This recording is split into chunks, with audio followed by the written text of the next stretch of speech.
నాన్న నన్ను తిట్టండి, కొట్టండి. అంతేగాని ఆ అబ్బాయిని మాత్రం ఏమీ అనొద్దు అని శైలు అనగానే, నా కూతురికి ఏ మందు పెట్టావురా అని శైలుని ఇంకో దెబ్బ కొడతాడు వాళ్ళ నాన్న.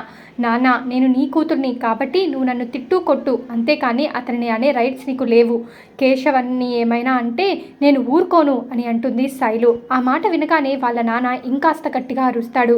పద ఇంటికి వెళ్దామని శైలుని పిలిచి తర్వాత వస్తానని అంటుంది శైలు. కానీ అతను మాత్రం చెయ్యి లాక్కొని వెళ్తాడు. కానీ ధైర్యంగా మాట్లాడుతున్నావు, ఇంటికి వెళ్ళిన తర్వాత నేను ఏమైనా అంటారేమో అని కేశవ భయపడుతూ ఉంటాడు. నాకేం భయం లేదు, నేను అంతా చూసుకుంటాను అని శైలు కేశవతో ధైర్యం చెప్తుంది. తర్వాత రోజు చక్రి మా ఇద్దరికి విడాకులు రావద్దు అని దేవుణ్ణి ప్రార్థిస్తూ బాధపడుతూ ఉంటాడు. అయితే అప్పుడే అక్కడికి వచ్చిన మహాలక్ష్మి ఏంటి ఎలా ఉన్నారు అని మాట్లాడుతుంది. చక్రి ఏదో ఒకటి వెటకారంగా మాట్లాడుతూ ఉంటాడు. అయితే కన్నా అప్పుడే రాగానే మహాలక్ష్మి ఇంట్లో అందరినీ పిలువు అని చెప్తుంది. చాలా కోపంగా ఇంట్లోని వాళ్ళందరినీ పిలుస్తాడు. అది చూసిన మాధవ, కేశవ ఇద్దరూ కూడా ఒక్కసారిగా షాక్ అవుతారు. మేము ఈరోజు విడాకుల కోసమని లాయర్ దగ్గరికి వెళ్తున్నాము. విడాకులు వచ్చినా సరే మీ పెళ్ళయ్యేంత వరకు నేను ఇక్కడే ఉంటాను అని చెప్పగానే ఇంట్లోని వాళ్ళందరూ కూడా ఒక్కసారిగా షాక్ అవుతారు. ఎలాగైనా సరే విడాకులు వస్తే చాలు అని మహాలక్ష్మి అంటుంది.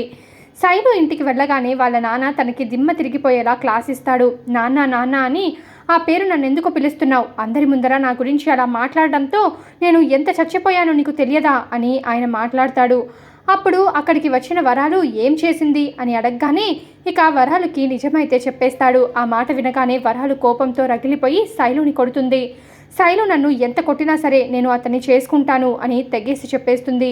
ఇంటి పరువు తీయాలని చూస్తున్నావా? వాళ్ళ ఇల్లు ఎలా ఉందో చూసావా? అసలు వాళ్ళ గురించి నీకేం తెలుసని వాడిని ప్రేమించావు అని ఇద్దరు కూడా వార్నింగ్ ఇస్తూ ఉంటారు శైలుకి. అయినా కూడా శైలు మాత్రం ఏమీ భయపడకుండా లోపలికి వెళ్ళిపోతుంది. శైలు తర్వాత రోజు కాలేజ్కని బయటికి వచ్చి మళ్ళీ ఆ కేశవని కలవడానికి వెళ్తుంది. ఏంటే నిన్న మీ నాన్న చూశాడు కదా, ఇంట్లో ఏమైనా గొడవ పడ్డారా అని కేశవ అయితే శైలుని అడుగుతాడు. ఇక ఆ మాటకి నేను నిన్నే పెళ్లి చేసుకుంటాను లేదంటే చచ్చిపోతాను అని చెప్పాను అని శైలు అనగానే ఇక కేశవ షాక్ అవుతాడు.